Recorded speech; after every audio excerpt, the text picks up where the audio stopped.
Good morning student. मैं माला चौरासिया हिंदी साहित्य की अध्यापिका। तो देखिए बच्चों, हमने पिछली कक्षा में लेसन नंबर 5 जो कि विष्णु खरे के द्वारा रचित है, जिन्होंने 2 कविताएं लिखी थी, एक कम और सत्य। तो हम पहले एक कम कविता को पढ़ रहे थे। हमने इस एक कम कविता के पद्यांश की आधी व्याख्या कर ली थी। हम उसके आगे से आज पढ़ते हैं। आप सभी स्टूडेंट्स अपनी अपनी बुक खोल लीजिए और मैं एक एक लाइन को रीड करती हुई जाऊंगी। आप उस पर ध्यान दीजिए। जिस शब्द का अर्थ मैं आपको बताऊं वो शब्द का अर्थ आप लिख लीजिए। तो देखिए बच्चों, हमने कहाँ तक पढ़ लिया था? एक मामूली धोखेबाज तक पढ़ लिया था। हम इसके बाद वाले वाक्य पढ़ते हैं। तो देखिए इसके बाद वाले पद्य को। लेकिन पूरी तरह तुम्हारे संकोच, लज्जा, परेशानी या गुस्से पर आश्रित, तुम्हारे सामने बिल्कुल नंगा, निर्लज और निराकांक्षी मैंने अपने को हटा लिया है हर होड़ से। मैं तुम्हारा विरोधी, प्रतिद्वंदी या हिस्सेदार नहीं। मुझे कुछ देकर या न देकर भी तुम कम से कम एक आदमी से तो निश्चिंत रह सकते हो।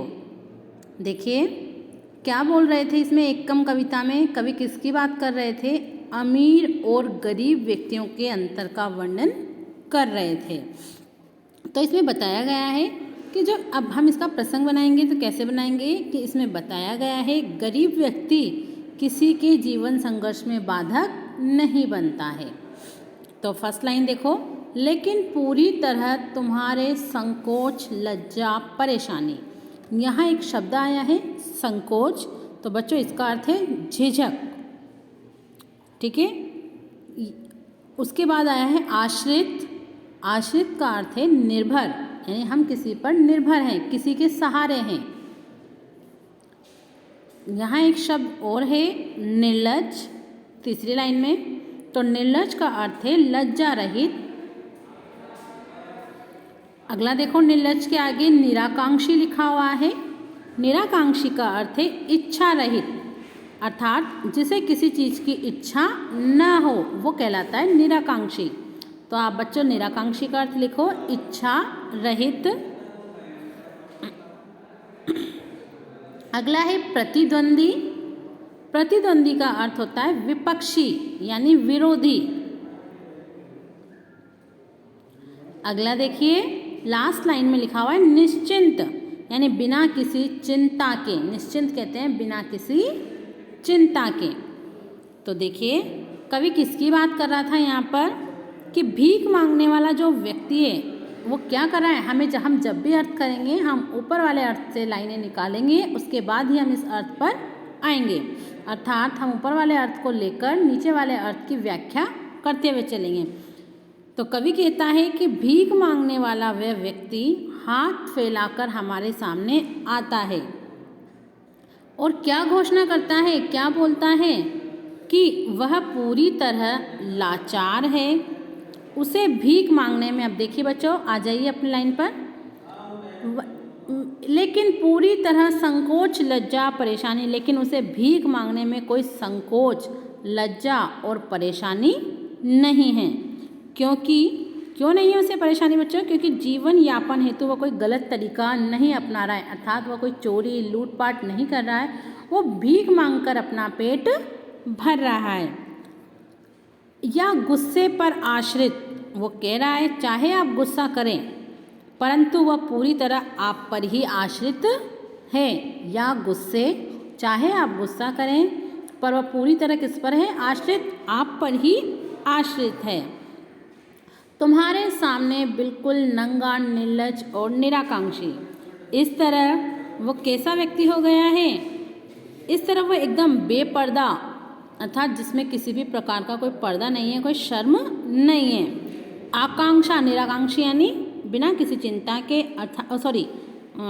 निराकांक्षी का अर्थ है इच्छा रहित, अर्थात आकांक्षा रहित तथा भीख मांगने की लज्जा से रहित व्यक्ति जब स्पष्ट कहता है कि मैंने अपने को हटा लिया है हर होड़ से, कि मैंने अपने आप को प्रगति के समस्त क्षेत्रों से अलग कर दिया है। मैं तुम्हारे विरोधी, प्रतिद्वंदी या हिस्सेदार नहीं। मैं कहीं भी तुम्हारे विपक्ष या प्रतिस्पर्धा में नहीं खड़ा हूँ। अर्थात जो भीख मांगने वाला व्यक्ति वो स्वयं खुद भीख मांगकर अपना पेट भर रहा है, तो वो किसी की होड़ में अर्थात किसी का विरोधी क्यों बनेगा। मुझे कुछ देकर या न देकर भी तुम, तब वो कहता है कि आप मुझे कुछ भीख में दें या न दें, यह आपकी मर्जी पर निर्भर है, किंतु मैंने आपका इतना हित अवश्य कर दिया है कि कम से कम एक आदमी से तो निश्चिंत रह सकते हो कि वैभव संपन्न बनने की, क्योंकि आप तो वैभव संपन्नशाली व्यक्ति हो, तो आप वैभव संपन्न बनने की इस दौड़ में, इस होड़ में कम से कम एक आदमी तो कम हो गया है। तुम एक आदमी से तो कम से कम निश्चिंत रह सकते हो, अर्थात एक आदमी से तो आपको कोई भय नहीं है, क्योंकि मैं तो भीख मांगकर अपना पेट को भर लूँगा, अपना परिवार चला लूँगा। तो जो वैभव संपन्न लोग हैं वो जो आपकी होड़ में आगे लगे हुए हैं, उससे आपके एक आदमी तो कम हो गया है। तो देखिए बच्चों, हमारी ये एक कम कविता आज पूरी होती है। अब हम जब पद्यांश की व्याख्या करते हैं तो उसके नीचे कुछ विशेष के बिंदु लिखते हैं कि इसमें ऐसी क्या इम्पोर्टेंट बात हुई जो हम बता सकते हैं। जब हम व्याख्या करेंगे तो उसके नीचे विशेष के बिंदु लिखेंगे। तो इसमें देखो, कवि का व्यंग्य किससे है? संपन्नता, ईमानदारी। कवि का व्यंग्य है कि इसमें संपन्नता जो होती है वो ईमानदारी से नहीं आती है। एक ये देखो ऊपर वाले वर्ड, इसमें 50 पैसे कंगाल या कोड़ी, देखा मिला बच्चों आपको सबको? 50 पैसे कंगाल या कोड़ी, सॉरी बच्चों 50 नहीं 25 पैसे है इसके अंदर। 25 पैसे कंगाल या कोड़ी, दो अलग अलग लाइनों में है। तो जो ये प और प और यहाँ पे कंगाल या कोड़ी में क और क, तो जहाँ पर एक जैसे वर्ण की आवृत्ति एक से अधिक बार होती है वहाँ पे बच्चों कौन सा अलंकार होता है? अनुप्रास अलंकार। तो आप यहाँ लिख सकते हैं कि 25 पैसे कंगाल या कोड़ी में अनुप्रास अलंकार है। देखो इसकी भाषा कैसी है, आप अगला बिंदु बनाइए। भाषा सरल, प्रभावपूर्ण और व्यंग्यात्मक है। अगला देखो, नीचे वाले सेंटेंस में आओ जो हमने आज पढ़ा है, नंगा, निर्लज और एक हर होड़, उसके नीचे वाली लाइन में है हर होड़। इसमें भी देखो बच्चों एक जैसे वर्ण की आवृत्ति एक से अधिक बार हो रही है। तो यहाँ पे भी कौन सा अलंकार है? अनुप्रास अलंकार है। आप लिख सकते हैं।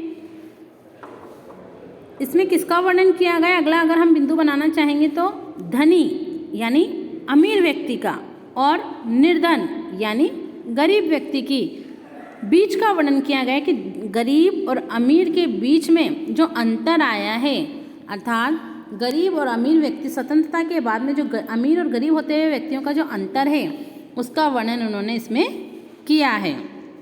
अगला देखो, कविता कैसे छंद में है? ये मुक्त छंद में है, अर्थात खुले रूप में है। तो यहाँ पे आप लिख सकते हैं यह कविता मुक्त छंद में है। अगला बिंदु बनाना, शब्द चयन ठीक है, यानी इसका जो शब्द चयन है वो सटीक है, एकदम लाइन से लाइन एकदम मिला हुआ है, सटीक है, जो कह रहा है वो सत्य बात है। ये आप इसके विशेष बिंदु लिख सकते हैं बच्चों। अब देखिए ये पूरा आपको जो एक पद्यांश का अर्थ है ये आपको कॉपी के अंदर अपनी लिखना है। पहले प्रसंग लिखना है, इसका प्रसंग लिख के इसकी व्याख्या करनी है। व्याख्या करके इसके विशेष के जो हमने बिंदु बताए हैं वो बिंदु आपको बनाने हैं, क्योंकि जब आप एग्ज़ाम में करेंगे तो एग्ज़ाम में आप इसी तरह से व्याख्या करते हैं। तो आज हमारी जो ये व्याख्या है एक कम, ये पूरी होती है। इसके बाद हम अगली व्याख्या अगली कक्षा में पढ़ेंगे, इसकी सत्य वाली। तो आपको आज के लिए मैं आपको PDF सेंड करूँगी इसके क्वेश्चन आंसर। तो आप उसको अपनी नोटबुक में कीजिएगा। ठीक है, थैंक यू।